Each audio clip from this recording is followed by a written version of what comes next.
Kia ora and welcome back to our bubble kitchen. I'm Matteo. And I'm Cinzia.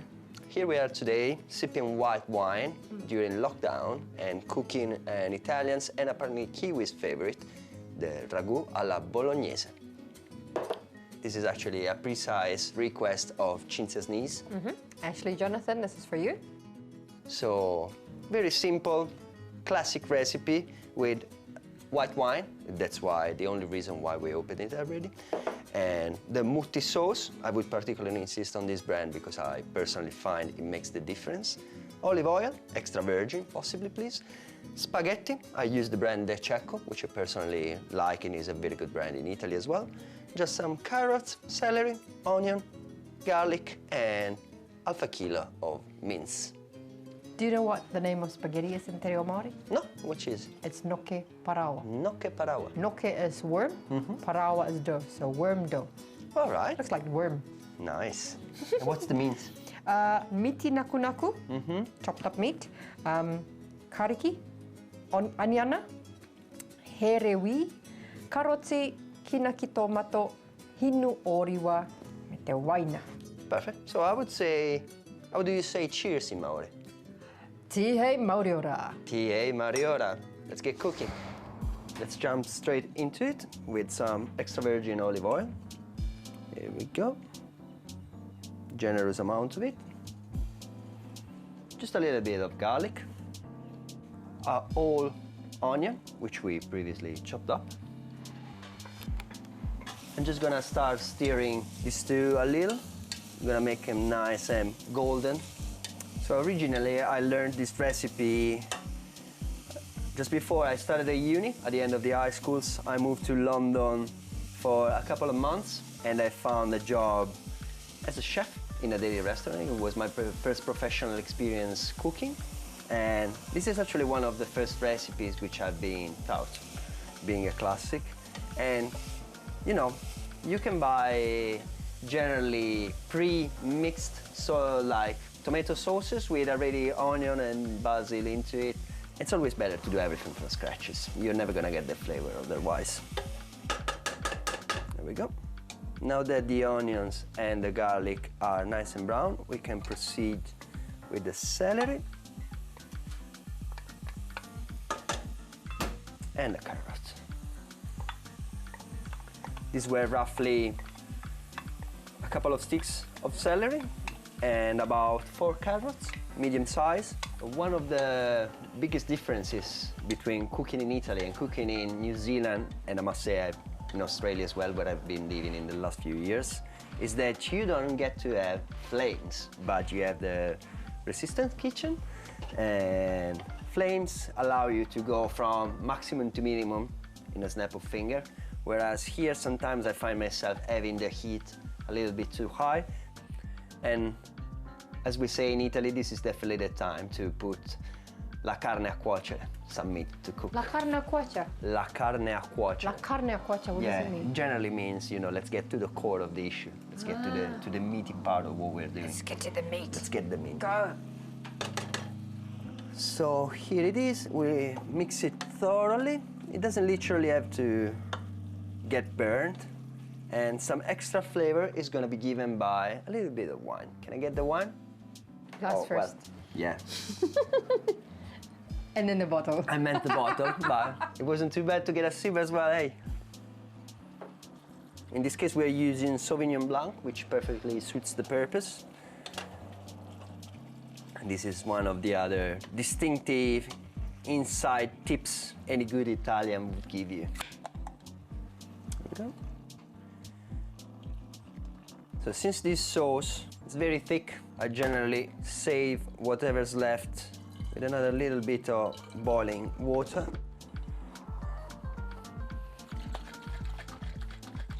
Here we go. To contrast the acidity of the tomato, we will add a little bit of sugar.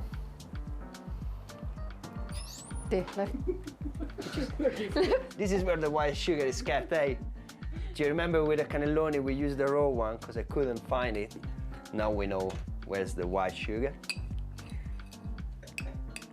It's not my kitchen, it's yours, but it's our bubble.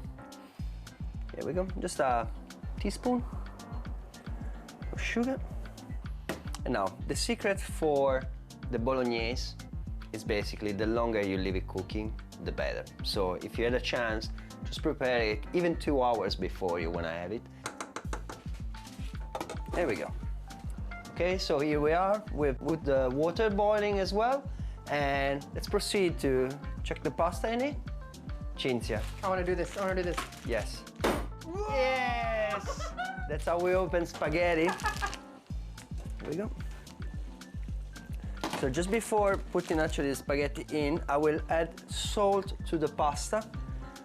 This is, no Italia would put the salt any other moment but in the water. So I would some with a pinch. If you like it salty, you could put a little bit more. I generally press them in, so the boiling water would give the flexibility necessary to make it bend. So you can just, there we go. And then as soon as they cook 1 minute, they will be flexible enough just to dive entirely in the water. This is gonna take roughly 10 minutes to be cooked al dente, so I like the pasta to be a little bit tough. So some people actually do add a little bit of olive oil in the boiling water in order not to make them stick together. So especially if you are planning not to oversee them throughout the cooking time, just add a little bit of olive in the water. Or in this case, since there's a special requirement in the house, the boss of the house does keto diet, so we will add some keto fettuccine. So just put the pan on. That's how it not work in our bubble kitchen. That's our bubble kitchen. Yours might have all the knobs, ours does not. There we go. So we get the keto pasta into the sauce. We add some more sauce on top, of course. So when the pasta is nice and sizzling, as it is now, it's boiling in the pot, we just make it jump. And this process is generally the most common because once you cook it like that, the pasta would absorb the tomato sauce and all the flavors and nutrients coming along with it. I like to add fresh basil just at the end, then I will just leave the basil cooking a little. So, now that I drained it, I'm just gonna add some oil straight away to avoid having it sticking. And then, pasta asciutta, literally dry pasta, which again is just plain pasta. I will get a generous amount of it. If you want to present it nicely, you let it drop from the top and twist the tongue and release it. Voila. Just pour the sauce on top.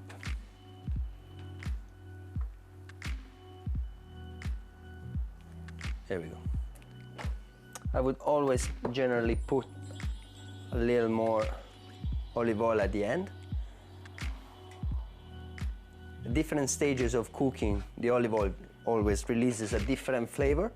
So having it raw onto warm meals is different from having it cooked with it. And some Parmesan cheese.